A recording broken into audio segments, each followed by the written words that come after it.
Hello, everyone, and welcome to our Vegan Spirituality Online Gathering. This is part of In Defense of Animals Sustainable Activism campaign, offering emotional and spiritual tools for animal activists.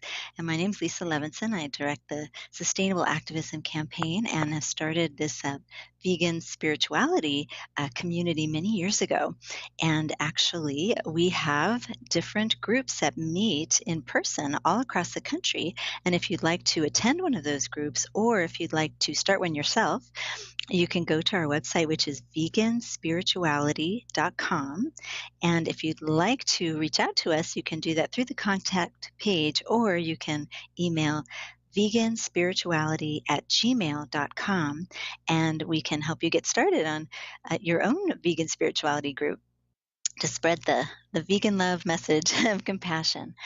And what we do in the groups is explore vegan spirituality, the concept of that, which is looking at veganism as a spiritual practice. And this online gathering is another outpouring of that, where we have an opportunity together to explore that with people who might be in different areas, different parts of the country. And we try to invite in different speakers. And today we have a wonderful speaker. I know Judy Carman, my co-host, is going to introduce him in just a moment. So thanks again to everyone for joining us. Judy, I'm going to unmute you, and you can share. Hi, everybody. This is Judy Carman, and it's wonderful to be here with everybody. Thanks for joining us. I think you'll be really excited to hear our guest for July. His name is Poffo Ortiz, and he is a philosopher, theologian, and an outspoken leader in the philosophical realm of Pantheism, which we're going to hear all about. Poffo is the creator and founder of a powerful, burgeoning movement known as Biopantheism. By combining religious naturalism, deep ecology, and secular humanism together with classical pantheism in a poetic, pagan aesthetic, Poffo seeks to unite science and religion. Biopantheism is both a philosophy and a modern form of spirituality, embodying both ancient wisdom and modern scientific theories and cosmology in a meaningful, practical application that allows for the mystical experience without abandoning critical thinking, logic, or reason. For the last 3 years, Poffo has dedicated his life to establish the very first real-world biopantheist assembly and promoting this unique brand, spirituality, focusing on evolution, communion with nature, and an acute awareness of what he calls the divine principle found within all things.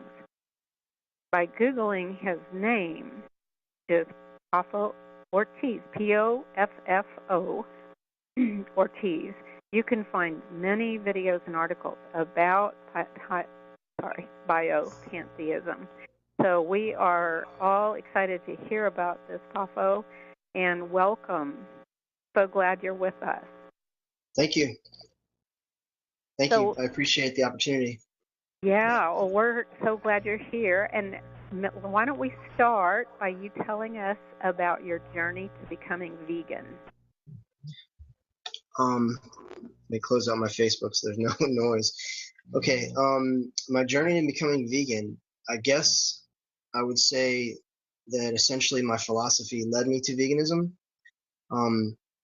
Teaching and promoting pantheism every day in several Facebook groups, speaking about the sanctity of life and how we ought to treat plants and animals, how we should treat the earth. Like it happened very organically. It was just a process of just exposing myself to more and more of the atrocities, what goes on in factory farms. And I'd always imagined that I would eventually be a vegetarian just before I knew about veganism. And I got to a point where it was like, I couldn't keep talking about loving and respecting nature and still continue to consume animal products and contribute to what I was learning about that took place in animal agriculture. So it wasn't anything that anyone imposed on me. It wasn't any one person that led me to it. It was just a culmination of things that sort of coalesced into this understanding. And then once I embraced veganism and I understood, the principal core foundation is based on compassion, it was like a no-brainer. It just made sense. And I thought that biologically and anatomically, this is what our bodies are designed for, that we're natural herbivores. So it just felt right. It felt for the first time that it's not a diet, but this is like a lifestyle and an ethical choice that makes the most sense as a pantheist. Because my form of pantheism, Biopan, emphasizes life and biological organisms. So to neglect the billions of biological organisms that are being exploited and manipulated and oppressed and enslaved, to me is just anathema to my cause. So, I mean, that's kind of a truncated version, but go ahead. Well, thanks, Poffo. That's really something that you really came to this on your own without anyone particularly trying to convince you. No. And you used logic, which is part of your work. So your biopantheism spirituality includes animals, as you said, in the circle of compassion. I remember that. Sorry, go ahead. That question, about why animals are included in the circle of compassion. It's almost like, why wouldn't they be included if all human beings are animals? If we share this earth, if we share this planet with trillions of other organisms, like, to limit our compassion, our care and our concern, our consideration for only the few pets around us in our lives, or the few other Homo sapiens in our lives. I mean, it makes absolutely no sense. As a philosophical movement, there's an aspect of philosophy that involves ethics. So, to not include animals is completely counterintuitive to this message, to the idea that nature is divine, that life is sacred. We're all animals, and to view other animals, other life forms as inferior, to see them as property, to see them as just mere commodities, to me is the ultimate sin.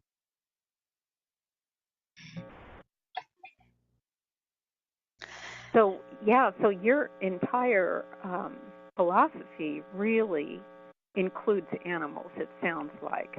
It's Absolutely. a deep part of the spirituality that you talk about and teach. So that is wonderful, because, that is something we talk about a lot in vegan spirituality, that all life is sacred. And I would say it's the natural only progression. makes sense to be vegan.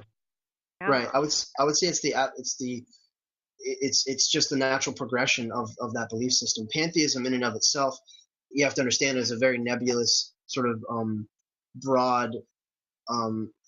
It's never been formalized. It's a philosophical, theological concept that exists within many of the world's religions. But my interpretation of it, my distilling of it, relates directly to plant and animal life, to conservation, to ecology, and to obviously animal rights. And animal rights and animal rights activism is just it's just a physical manifestation of that belief system. Like, I can't see how anyone could believe that nature is divine and not think and feel otherwise, not act on that ideal, that principle. So, am I on? Yes, you are. Can you hear me? Okay. So in your online article, you have one called Veganism and Pantheism. I loved a statement that you made in that was basically, quote, being vegan is the only logical conclusion in response to the realization that everything is divine. And I just love that. It's so perfect. It captures so well the heart of vegan spirituality and what we have all been talking about are the people who are listening, and so many other people. So we're just really excited to hear you talking about that and putting such a great statement together. It just really rings true. So, yeah, please tell us more about how the two things relate, veganism and pantheism, and how you think you can spread this news and help people understand that. In my mind, at this point, they're inseparable. They're not just parallel; that they don't just overlap. I mean, they're literally inseparable. It's the natural response to that belief system, and I want to make that distinction because to the listeners who may not understand or may not be familiar with what pantheism represents, when we say that all things are divine, I mean that seems very abstract. It seems very very counterintuitive. Like, how could all things be divine? We've been taught traditionally that through the fundamentalist religions that there is a divine being somewhere out there, separated from us. That perfection and that sort of human concept of what is perfect and pure, is somewhere separated, and it's perfect, and it's all powerful, it's all knowing, it's all these things. But the pantheist description of God, or the pantheist concept of God, is much different from that. This is a God that is evolving. This is a God that is essentially synonymous with nature. So it is the permeating life force or energy or essence that encompasses all things. So it's in the process of growing and educating itself and acquiring knowledge and coming into awareness through us, through sentient, sapient, cognizant beings like us who are looking at the universe and reflecting and thinking. Essentially, all conscious life, that is the mind of God. So there is no God out there separate somewhere. We view all things as divine, not that all things are perfect, but all things have the potential, this sort of intrinsic, inherent potential to become something more, something greater, to evolve and adapt and survive. That's what nature does. That's what life does. And this is the term eminence. This is where it comes from, the idea that this God is not separated somewhere in heaven, disconnected from, I'm hearing echo, sorry, disconnected from the natural world, that this God, this concept of God, is the natural world itself. So people might struggle with the idea that nature, the universe, is divine, but pantheists have taken back those religious terms, and we I speak about this a lot, and I've written about this extensively. So maybe we can get into it maybe in the Q&A. Okay, yes, I love that. And the life force is in everything, as you said, and so that just makes perfect sense. So, Poffo, I'm guessing that you have many non-vegan followers who are interested in what you're saying. So how do they react to you including veganism as a logical part of pantheism? And how do you work with them to help them understand how they are inseparable? It's been a struggle. Put it that way. It's been a battle. Trying to get so many pseudo intellectual, sort of very, very intelligent people to make this connection, because what you have in pantheistic circles, it's a philosophy. It's an intellectual kind of assent to something. It's much more like head knowledge and less practical, and very little sort of activism, very little tangible response to the belief system. It's more just, it runs the whole gamut. Like, you have rebellious pantheists who are very anti-Christian, anti-theists. I mean, I have a strong anti-theist sentiment myself, but they don't want to have anything. They don't want to hear anything about any talk of God or spirituality, like in the traditional sense, in the conventional sense. And then there are others who just gravitate toward it naturally. And I have several friends who, I think, literally their veganism led to their pantheism, or their pantheism led to their veganism. And And so for them, it's the same thing. It's a no-brainer. It's inseparable. But for others, it's very difficult. They're just not. I don't see how they can't. But let's say I've been rejected a lot in the pantheist circles because of this, because of my strong, staunch position on veganism. Because you can't say that you're an environmentalist or that you care about the planet or that you care about animals and not be a vegan. In my mind, it's that's a natural conclusion of it. So, but I've just received a lot of criticism, a lot of rejection, and it's just been difficult. I have a page that's specifically devoted to that. It's the Pantheist Vegan Support Group, where these people started out with maybe 15, 20, and these people are specifically both pantheist and vegan, and they've all made that vital, essential connection. With others, I don't even frequent some pantheist groups anymore because I've been basically been ostracized. I have other friends who are vegetarian, but they don't understand the harm and the destructive consequences of eggs and dairy. And obviously, vegetarianism only includes, eschewing meat and not every other form of exploitation, whether it's fur, leather, circuses, zoos, all the other things. Vegetarianism is relegated to just a diet. So, but they don't understand that yet, and they still sort of tout ethical, humanely raised, grass-fed, all this kind of stuff, and they just don't get it. Yeah.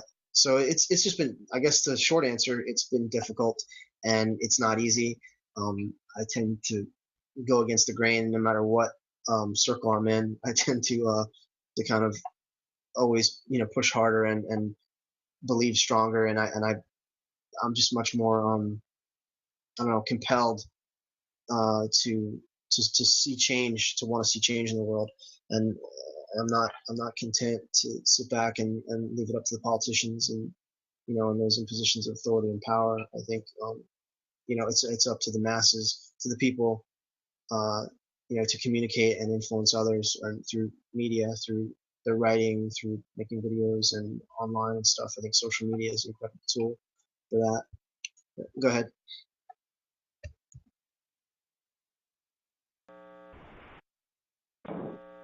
Yeah, I couldn't agree more. There's so much power in the people and in us working together and learning from each other. And I just applaud you for getting out there and getting this message out there. And there may be people who have rejected you at first, but maybe now they're coming around. Who knows? It's a matter of planting seeds, as we all know. Sure. And yeah, we're all kind of experienced in what you're talking about, feeling isolated in many ways, and it's really one of the reasons we formed this community, the vegan spirituality community, and tried to be inclusive of all belief systems so that nobody feels left out as far as religion is concerned, but understands that the basic theme that we're talking about here, that, like you said, veganism is inseparable from this. So I was gonna ask you, talk about the importance of communion with nature, which is so important to me, and I know all of us. Animal activism, it can be traumatic and very demanding, and I think we've all found that being in nature helps keep us centered and connected. I'm sure you would. I mean, I know you agree. I've read a lot of what you've written. So tell us a little more about that and any other advice that you might have for us as activists to stay strong spiritually and keep going to bring liberation to all the animals, all beings. Oh, there's so much I could say. The first thing I would like to point out is that you don't have to rely on the conventional religious tropes. Many people fall back into whatever it might be, however they were raised, or whatever they whatever they have access to and what's popularized. But I want to put it out there that there is a belief system, there is a naturalistic form of spirituality that doesn't include all of the mythology of the Middle East or even of Eastern traditions, that is strictly based on science and logic and reason and our observations of the natural world, and it's pantheism, and even more specifically Biopan, which emphasizes life and biological organisms. That I want to let them know that there is, you can feel proud, and you don't have to you don't always have to fit yourself into one of these molds, but literally it doesn't get any more universal and ubiquitous than this. Our biology is what binds us. That's the tie that binds us all. That's what it's the most relevant. It's the most important thing, is that we're biological organisms. We're carbon-based life forms on this planet, this terrestrial planet. And so every idea, every lofty vision or concept of an afterlife, a spiritual world, supernatural beings, none of those things can truly be substantiated. But what is real, what is tangible, what we're faced with every day, is everyone needs clean water, everyone needs food, everyone needs to preserve this beautiful planet that we live on. That it's this earth that's our true home, and not some celestial kingdom come beyond. And I don't want to offend anybody, but I mean, the point is, many religions, many religious systems are fighting, killing each other, raping the earth, due to these superstitious supernatural beliefs. So what Biopan represents is a completely naturalistic, that means as opposed to supernatural. Naturalistic meaning that the focus and the emphasis is on the here and now, and on how we treat our bodies, how we treat other life forms, and that there is a community forming now, and I'm doing everything I can to bring them all together: the atheists, the agnostics, the secular humanists, the pagans, the pantheists, the neo-pagans, the druids, those who are making the earth and earth-centered spirituality their priority, their focus. You see the Celtic knotwork behind me. That's my symbol right there in the middle. The interlocking rings. I have a very strong. I believe in the power of aesthetics, and that in order for any movement or philosophy or spiritual belief, religion, if you want to call it a religion, to be successful, you've got to have symbolism. You've got to have that, the idea of mythology and poetry and symbolism and metaphor. It's very strong. It's very powerful in Biopan, because that's what's actually missing in just, so I guess you would call it just generic pantheism, just plain pantheism. It doesn't include any of that. It's just left up to you. So I'm really trying to codify and establish this in a very practical way, and create a community through meetup groups, through my online groups. Getting to the next point, you got to keep me focused, Lisa. Getting to the next point about how to combat the negativity and the getting emotionally depleted, and because we expose ourselves to so much negativity, and we witness so much violence and cruelty, and then we have to deal with so much negativity, antagonistic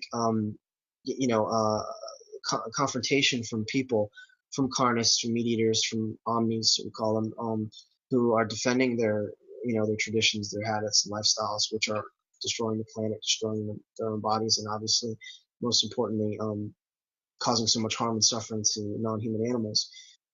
How do we deal with that? We have to recharge. We have to rejuvenate ourselves. We have to spend as much time in nature as we can, and get back in touch with the real world, because we get so caught up in the divisiveness of human societies, of our online debates, of the negativity that's in our interactions, doing street activism and stuff, and there's so much ugliness, and there's so much pushback, but that's because people are just locked in to their what they've been indoctrinated in, and we've all been inculcated in this carnist culture. So we have to remember that we were just like them, that they're just like us, just we're just at different places on the journey. So we can forgive them, not forgive their actions or their behavior, but we can understand them, and we ourselves need to put our own, the first obligation we have is to ourselves, to feed and clothe and give ourselves proper nourishment, whether that's food or spiritual food or physical food. We have to make sure that we're strong and that we are grounded and that we're at peace within ourselves, because we can't do this kind of work. You can't do this if you're unstable. It's very important to be mentally, psychologically, emotionally stable, so that we don't actually we don't present a bad example to others. Who's, oh, just another angry vegan, just another crazy, fanatic or whatever. Like we have to be grounded, and that's why it's so important. Because actually, veganism doesn't include like sort of spirituality or human, the journey, the asking the existential questions. I mean, it's not meant to. The specific focus is just on the animals. So that's why Biopan is so important, because it bridges the gap. It brings all these movements together in one cohesive, one cohesive. I don't know what you call it, like a form, like a body. I see everything in biological terms. So I see the earth, humans, animals, our gut bacteria, everything from the cells in our bodies to every leaf on the tree outside is really just all part of one interconnected system. And that's the crux, that's the core of pantheistic thought, is that all things are connected, everything is interdependent, and all things make up a singular divine unity.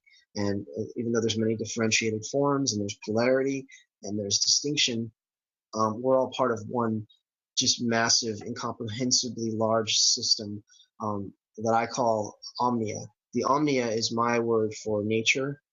It's my word for God, for the universe. It's the inherent life principle that exists within all things. I guess you could sort of attribute it. You could sort of equate it to the Force in Star Wars. The idea of an energy field that encompasses all things and binds everything, holds everything together, and it's the source of everything. It's what people historically would call God, but they anthropomorphize God and they attribute human qualities and characteristics. And the truth is, we are the personifications of God. That, like, human beings are sort of the anthropomorphization of nature. So there is no man up in the sky, but what exists are men and women, human beings on Earth, who are representing a very, I would say, very advanced evolutionary advancement, an evolutionary stage of nature becoming conscious and aware of itself. And that is fascinating to ponder. As Carl Sagan would say, we are a way for the cosmos to know itself. And many other gurus and many of my my heroes and stuff, they thought this way. So I don't know, I might be jumping all around here, but what I'm trying to say is you need to put your own needs first in order to do the most good. And that's not selfish. Many activists just expend themselves. They completely they give all their energy, all their time. And it's I don't want to say that having that push and that drive is wrong, but keep things in balance. Balance is a huge part of all this. So whatever you need to do, it's take a break, listen to music, watch movies, go for a walk, do things that inspire you, do things that lead you to a higher place, and help you stay focused and grounded, so that you're not pulled in 100 million different directions. Because I know I am, and I need to get out. I'm surrounded by nature, and I live in Pacific Northwest, but I need to get out more and do more hiking and spend more quiet time. So meditation, yoga, doing art, listening to peaceful therapeutic music, and anything that works for you. There is no one formula, just whatever works for you that makes you feel better about yourself and your place in the world. That's what you should do. Whatever it is that strengthens you and gives you rejuvenates you and gives you the courage and the tenacity to keep going. I would say do that, because we're all different. So it could be something different for everybody.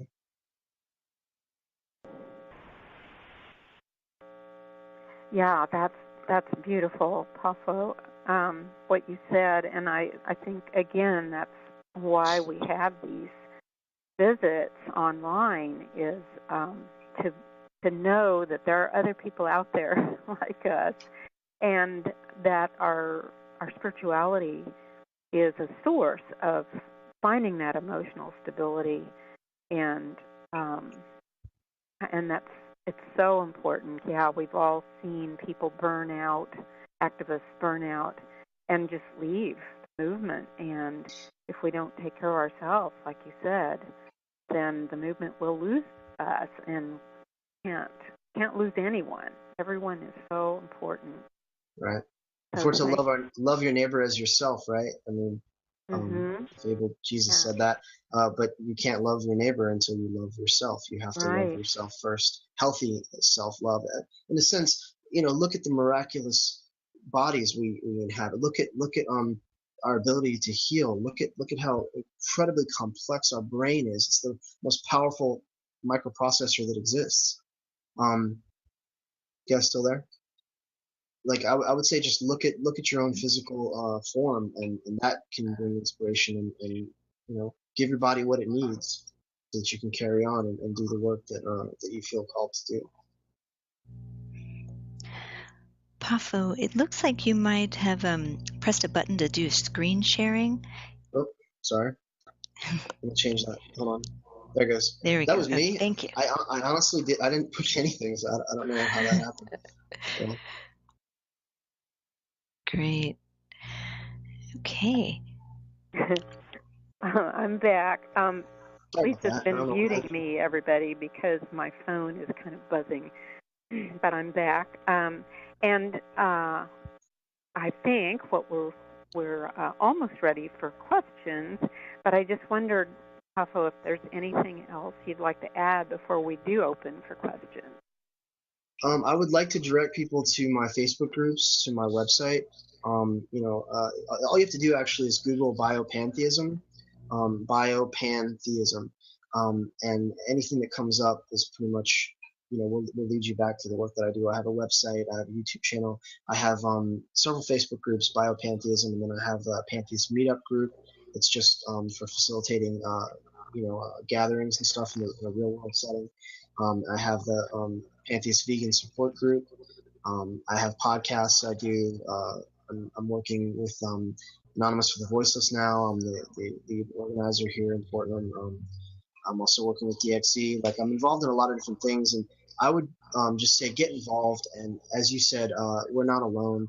Reach out. We have this incredible tool with the internet to connect with people all around the world. So, use it and try to make a difference. Try to influence and empower others. To not necessarily trying to convert people, but just raise awareness. Raising human consciousness and educating people and sharing information. That's the most powerful things we can do right there. So, because we all have different talents and skills and abilities that we can use to utilize your gifts. I would say in whatever way you can, whether it's writing or maybe you're a good cook and you can have like potlucks and show people that vegan food isn't just grass and, and alfalfa sprouts. There's some delicious food there, and if you work out, if you're a bodybuilder, show people that you can be strong as a vegan. In terms of spirituality, I would say look within, and wherever you find guidance and inspiration, then run with that, go with that, because I think that Omnia life, nature is always speaking to us. It's always educating us. It's always teaching us and guiding us and leading us, but we have to learn to listen. So I can get into the details of the theology, but I would just say, the truth is everywhere. It's not just the truth is out there. The truth isn't just in a book. The truth is literally everywhere in every living system. We can learn lessons, and I would say, look to human biology, study cosmology, study science, study physics, study astronomy and the arts and sciences and all those things. Those human pursuits that really help give us a more accurate vision of the world, as opposed to the conventional belief systems that I believe promote delusion and wishful thinking. So the focus is really in pantheism on the natural world and making peace with the fact that we are animals, but we're not in this alone. That we all need to work together for a sustainable future. So thank you very much for that. And Lisa, shall we open up for questions? Is it about time? Sure. Yeah, that sounds great. So for everyone And, who's... I was thinking we might put the Facebook group address on the chat box. Do we have that? I could do that. Thank you, Poffo. Or I can do it if you want. Vegan Spirituality or my Facebook group? Which one? I think it's yours, Poffo. Oh, sure. Yeah, I can do that. Yeah. Okay, great. So at this point, what we'd like to do is open up a larger conversation with everyone else who is here with us today. And there's a few ways to communicate and ask Poffo questions. For example, if you can type in the chat box a question, we have one actually waiting there. And you can also unmute your phone by pressing *4. And if you want to open up your webcams, you're welcome to do that. There's some icons if you're on the computer on the screen that are audio on or off or video on or off. You're welcome to put all of those on if you'd like to join in the conversation with us. So it's great to see everyone, and hopefully some folks will have a question. I know there's one right off the bat from Ray. Ray asks, is evangelicism important for biopantheism? In what context are we speaking about? Does he mean to evangelize, or how important is speaking about Biopan? Is that what he means? So Ray, if you're with us, maybe type in an answer or join us in your voice. Let me see if I can answer these few questions right now. So first of all, I just Poffo, before you do, let's repeat it, because we have some people on the phone, some people on the computer. So one of the questions that he's going to answer is from Marcia, and she asks, do pantheists have rituals and prayers? Do they make up their own?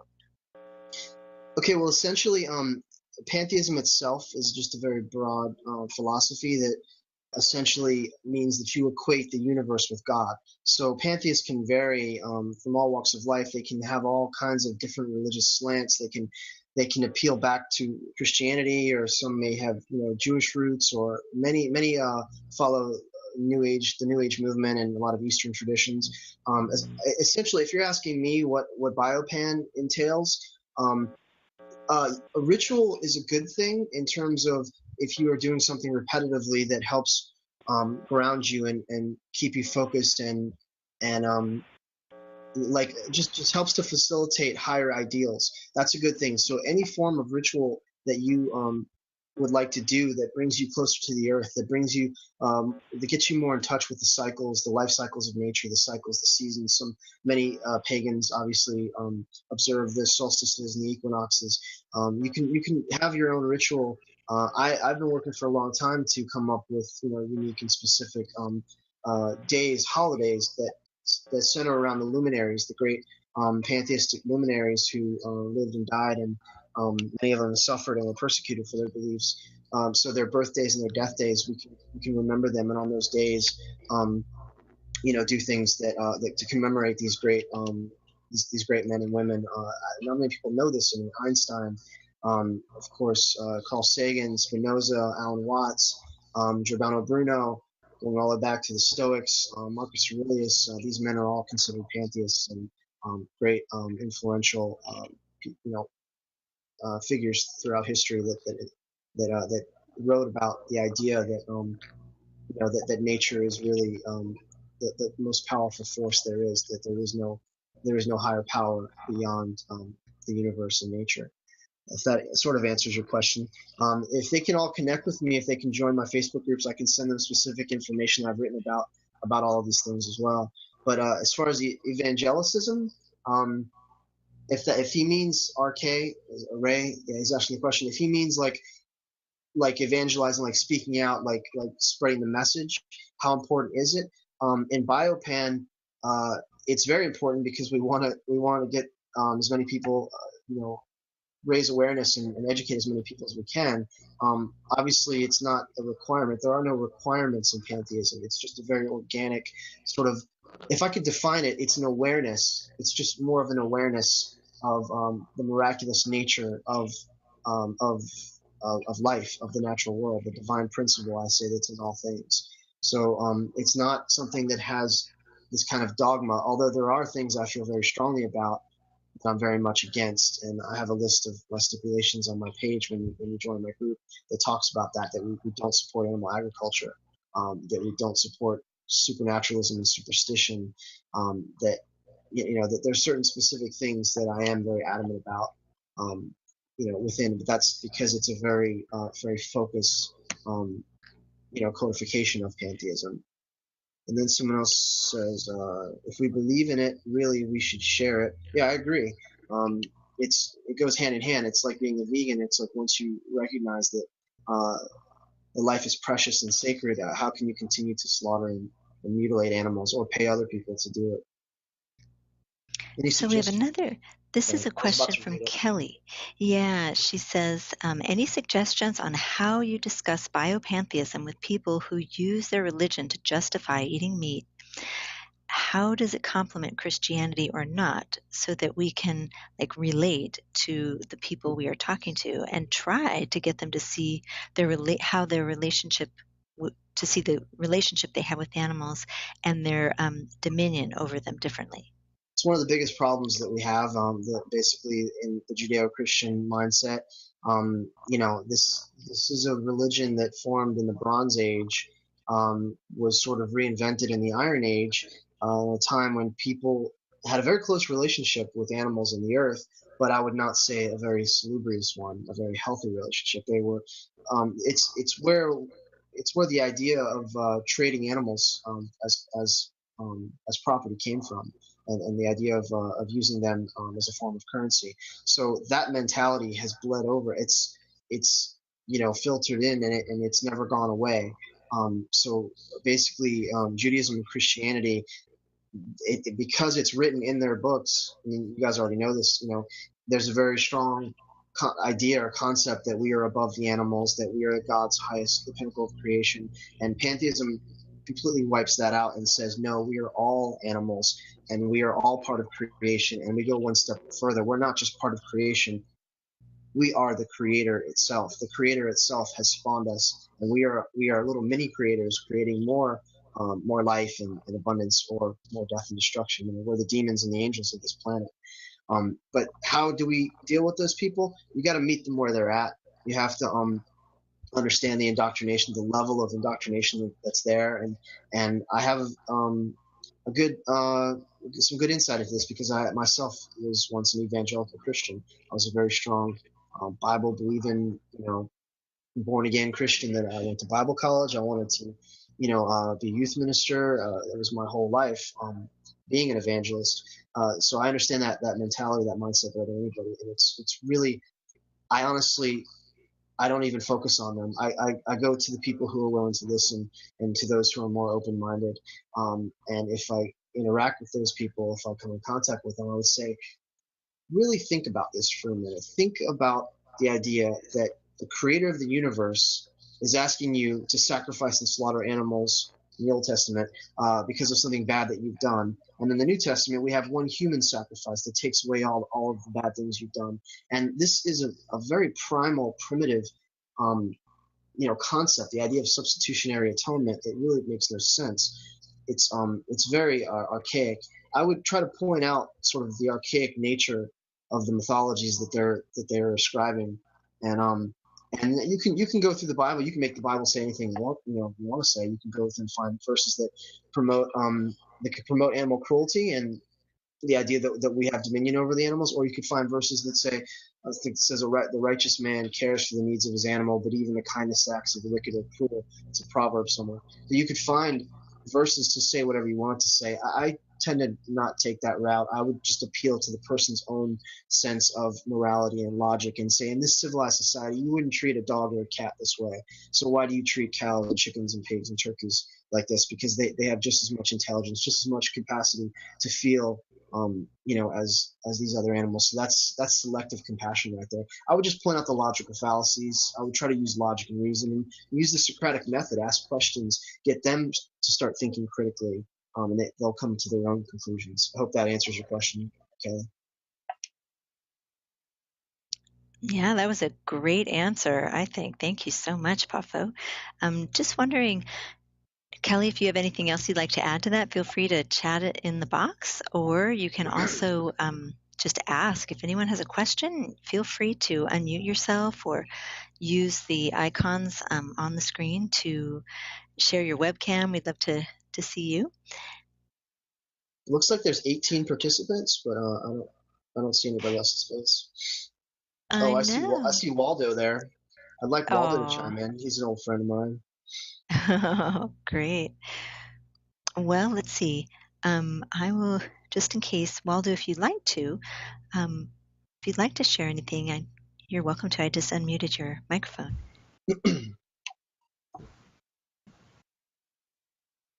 And let's see. Anybody else who'd like to do that, you're welcome to unmute yourself. That's fine to do. Or if you're having trouble doing that, just let me know in the chat box and I can unmute you. Great. Oh, we have someone who's shared the video. Hi. It's a friend of mine. She's one of my she's one of the AV activists that we do street activism here. Hi, guys. Cool. Hey. Hi. Did you have a question or? Well, I had asked what is Biopantheism, but I think we covered that. So. I can send you a link right now to a complete summary of it that I've written if you want, Julie. Is it from pantheism.com? Because I just read it. Yeah, it might be, because there's also a pantheist website that my friend created, and so I've written several articles for that one. Sure, yeah, you can send me whatever you want. But we can talk about it, or if you have any more specific questions. I mean, when you say what is biopantheism, you have to first ask yourself what is pantheism, and pantheism is the belief that all of nature comprises an eminent, emergent divinity, that God is not a supernatural being somewhere, that God is nature. And biopantheism is my sort of formalized distilling of it that I've been trying for the last 3.5 years to create an assembly, a real world movement of people that can gather and we can spread this message and share it and promote it. And that's one of the reasons I actually moved to Portland. Yeah, I think that's really cool, because that's basically something that I've always already believed anyway. I've been atheist for quite some time, but I do think that you can be spiritual and you can recognize nature as being divine, and you can make a spiritual community. You don't have to just be an atheist and stay in your house and say that you're against religion. So I think it's really, really cool to hear about a vegan religion that is already, from what it sounds like, already going along with my ethical beliefs anyway. So that's really interesting. This is something that we hear a lot. Of course, this is something that we hear constantly, actually. Anyone who's a pantheist, they'll always say, well, this is what I always believed. This is what I always thought. I just never knew there was a word for it, Many people, that's what I found, is there are many, many movements that are already moving in this direction. And I would call it a biocentric direction, a life-centered direction that is putting the earth and nature and human biology and, plants and animals at the forefront. That's the preeminent thing, is a love and respect for nature. And there are many, many movements that are incorporating this mentality, this ethical stance into their into their philosophy, into their religious practice. So religion does not necessarily mean belief in a spiritual world. It means something that you feel very strongly about. It means something that you practice, something something that your life revolves around, essentially. So we can take back that word too. It doesn't have to necessarily be a negative thing. And you made a great point, because atheists are all about what they don't believe. They're all about opposing the negative, which is necessary, and it's good. And that's a certain stage in the evolution of it, is rejecting the dogmatic, oppressive, religious systems. But then you're left with, okay, what do I believe? That atheism doesn't answer the existential questions. Why are we here? Where do we come from? How should I live my life? What happens after you die?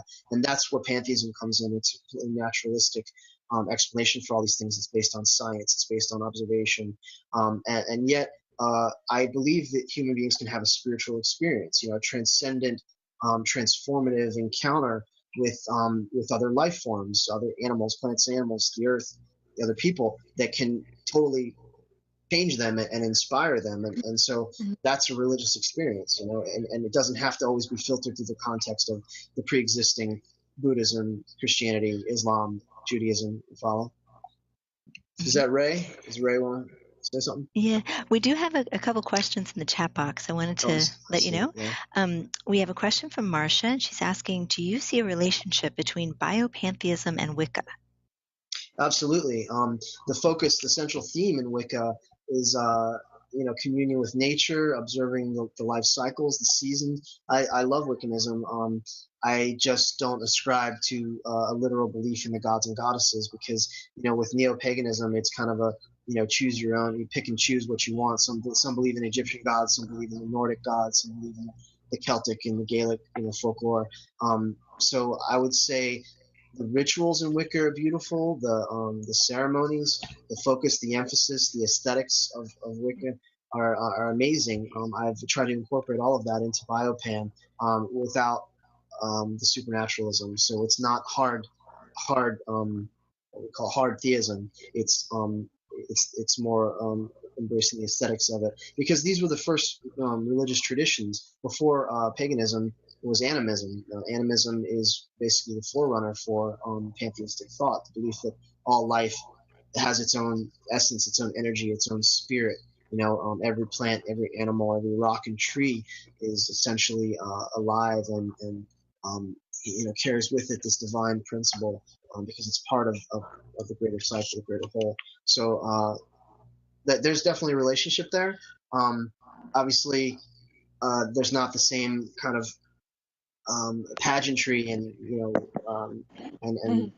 using the same language and stuff like that, and we're not harkening back. This is a very important point. We're not going backwards in Biopan. We're moving forward. We're taking what we know and what we understand right now and moving forward with it. It's not sort of a nostalgic throwback to earlier religions. It's taking everything we know right now as modern humans and moving forward and saying what does exist, what is real, and how can we interact with it. And how does it influence us, and how can it empower us? Great. And then I think Ray also had another question. He was asking how much dogma needs to be peeled back for a practitioner of mainstream religion to embrace biopantheism. So ahimsa is an accoutrement of Jainism and Hinduism. Can Biopan be an accoutrement for a person not looking for a new religion? I really like that word. I've never heard that. An accoutrement. I like to get him to give me the definition of that. But yes, ahimsa, the concept of doing no harm is the core principle of Biopan. In terms of our response, to the belief that all life is divine, then doing no harm to that life is the natural response to it. So how much needs to be peeled back? I would say a lot. I would say get rid of all the dogma, get rid of the Bronze and Iron Age mythology. Although there is value in metaphor and in the allegory and the sort of maybe a poetic reinterpretation of it. There's nothing wrong with that. I think the gospel is a beautiful story. I think many religions have incredibly powerful, they tell tales that contain within them universal archetypes, and that's very important. That's necessary and needed, because as human beings we're right and we're left brain. We're both. The appeal to the aesthetic, to the emotional. That's very important. So I would say we don't have to throw away a symbolic interpretation of it, but definitely get rid of the literalism, get rid of the fundamentalism, because that has only caused us harm and destruction historically and presently. Thank you, Poffo. And I think accessory. We also accoutrement means accessory. Yeah, I would get rid of all the trappings and start over. That's what Biopan represents, is starting from scratch, like just literally starting from getting rid of all. Like, I don't want to dress like a guru. I'm just going to dress like the way I dress. I don't want to go back and look like some Eastern philosopher. Although I love reading Eastern philosophy, but this is something that is completely novel and emergent and essentially modern, if that makes sense. Ray's there? Yes, Ray is here, and he shared the definition of accoutrement as accessory. Oh, that's Ray. Okay. Yeah, that's Ray. Gotcha. And also, Julianne asks, maybe you could share, what's the difference between Biopan and Pantheism? Did Ray want to say something first, or he's just typing? I think Ray was just sharing the definition. I felt bad because I saw him at the bottom. The difference is that pantheism is open to interpretation. It's completely it's completely a nebulous concept that has never been formalized. It can be interpreted many different ways, and it doesn't necessarily make you a good person. It doesn't necessarily say anything about how you treat animals or the earth. It's just an aspect, a theological notion that's found within many belief systems that has never been formally established. So what Biopan seeks to do is establish pantheism in a formal way. Not formal like we have to get dressed up and wear suits and go to a church, but formalizing, meaning this is what it means, this is what our focus is, this is what our intentions are, this is the direction we're moving in. In that sense, we're codifying it. And I've fought tooth and nail with other pantheists who don't want to see pantheism codified. They don't want to see it given a distinctive flavor, I guess you could call it. They want to keep it just as it doesn't take anything, from them. They can just literally sit on their computers and type, and they can say God is the universe, everything's divine, and that means I can do whatever the hell I want because there's no good, there's no evil. So you have a lot of moral relativism that is rampant in the pantheistic circles, and I couldn't stand that. That's actually one of my stipulations, is to not promote or believe in moral relativism. We actually very strong. There's a very strong biocentric ethic that exists within Biopan. Well, thank you for defining that. I think that's really helpful. And also, I want to thank everybody for their questions today. Believe it or not, we've kind of come towards the close of our online gathering here. It was so fascinating. It just flew right by. So I'm wondering, we do usually have a little closing intention or thought. And I think that Judy is with us. She's going to share something. She picked out something special that might relate. So, Judy? Hi, everybody. Yes, I had something else picked out, but the more Poffo spoke, the more I felt drawn to this prayer or poem, whatever you want to call it, that I love so much. It's from Dostoevsky, and it contains the word God. And so when I say God in there, you can be thinking omnia or life force or love if you don't want to think of the word God in the traditional sense. After all we've talked about here, it's we're all looking at language and how to talk together about these things. But I just felt like this really spoke to what Poffo has been talking about, and it means so much to me because it expresses the feeling I get, especially when I'm in nature, and I hope it will be a blessing to all of you. So let's take a moment to just breathe, let our minds become receptive. All right.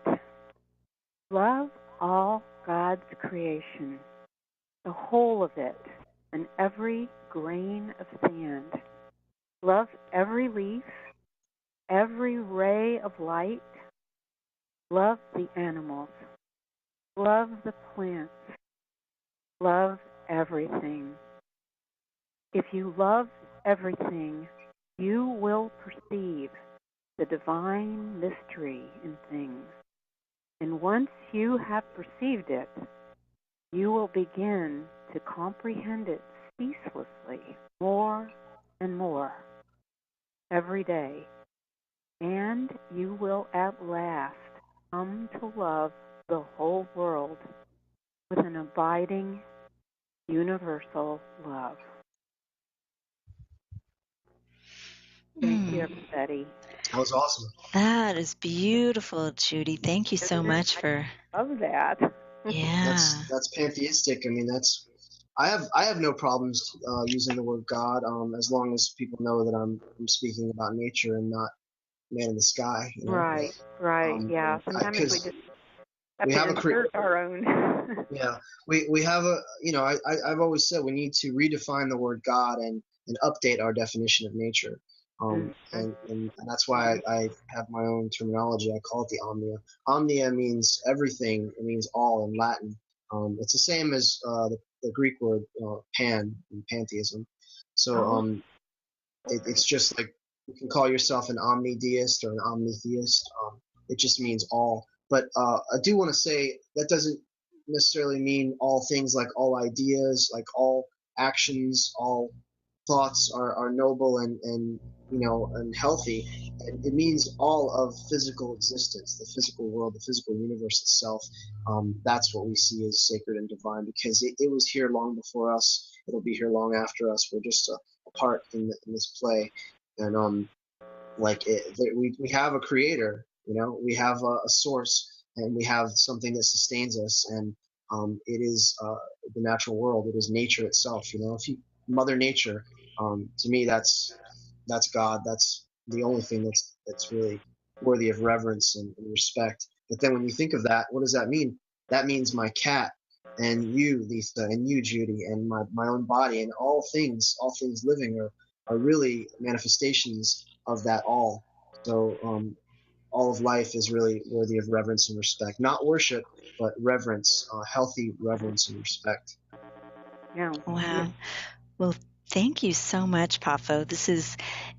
I really appreciate your clarity and also your in-depth discussion about this. I think many people, including myself, are really curious and want to hear more about this. So we'll definitely be checking out your pages. I've got over 50 some podcasts I've done. I mean, I can link that too. So, I mean, I talk about this stuff all the time in groups and and in my interaction.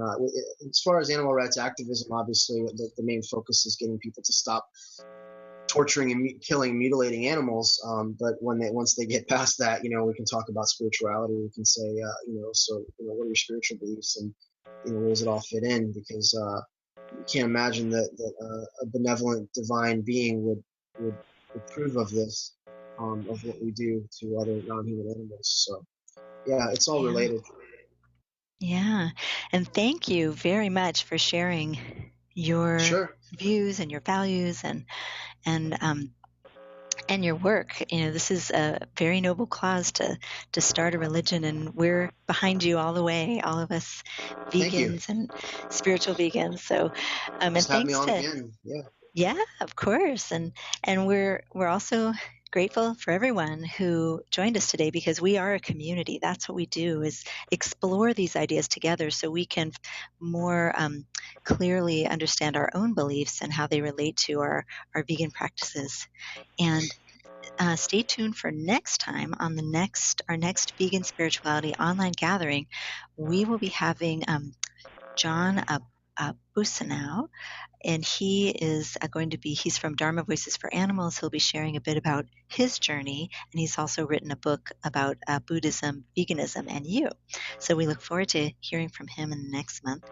Also, stay tuned to our events page. We always have great activist support types of events, such as a support group, which we provide each month. And we also have a support line. If you're ever wanting to have, if you're having some issues around spirituality or about your vegan values, or want some support and free counseling, you can call 800-705 0425, and you'll have a vegan activist or counselor on the other end of the line. So thanks to everyone for spending this time together. I'm so grateful to everyone, and I hope you all have a wonderful evening. If you'd like to unmute yourself and just do a group goodbye, that's part of our tradition that we do, our ritual. So you're welcome to do that. Oh, it's great to see you. Oh, wonderful. Yes, great. Hey, Alex. Please. Great. Bye. Goodbye. I was listening the whole time. Yay. Thanks to everyone for joining us. What a fabulous group. How wonderful to hear your voices and see your faces. Ah, thank you so much. We look forward to seeing you again, hopefully next month. Take care, everyone. Thank you, Judy. I wanted to thank Judy for the interview. Thank you, Poffo. I don't know if you can hear me, but Yeah, I can hear you. Yes, we And can. Great. Thank you, Lisa, for setting it up. I appreciate it. Yeah, Right. no problem. Loved it. Good night, everyone. Good night. Bye. Thank you. Bye-bye. Thanks so much.